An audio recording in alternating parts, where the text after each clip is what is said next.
Police যাওয়ার পর থেকে এখানে দুর্নীতি শুরু হয়েছিল। এখানে 4 কিনে তেল দিল অনেকে, 4 কিনে তেল দেওয়ার পরে আবার হলো ওদের যারা তেল দিচ্ছে তাদের যারা আত্মীয় স্বজন আছে তারা আছে 1500-2000 টাকা করে তেল দিচ্ছে। আর এখন তেল নাই, বলতেছে যে তেল নাই। এখন তেল দিচ্ছে ওনারা হলো 200 টাকার করে। কেমনে তাও তেল পাবে কি না পাবে? এর কি দুর্নীতি ভাই?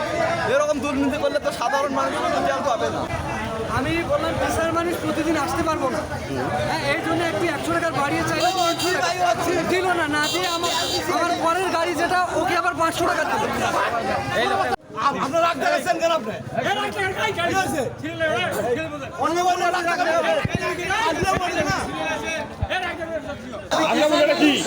আমি বললাম আমি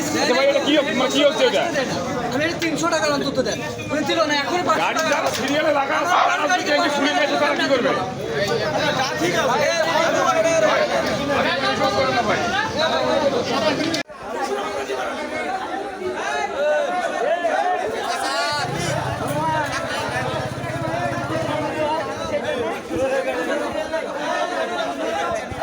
কোনো চাল দেবো না আজকে থেকে, শুরু থেকে শেষ পর্যন্ত গাড়ি ছাড়া কোনো অন্য কোনো কোথাও আমরা চাল দেবো না, ঠিক আছে?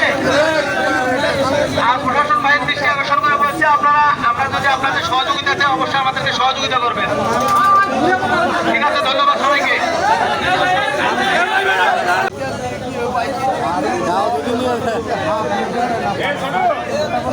বেশি হচ্ছে না।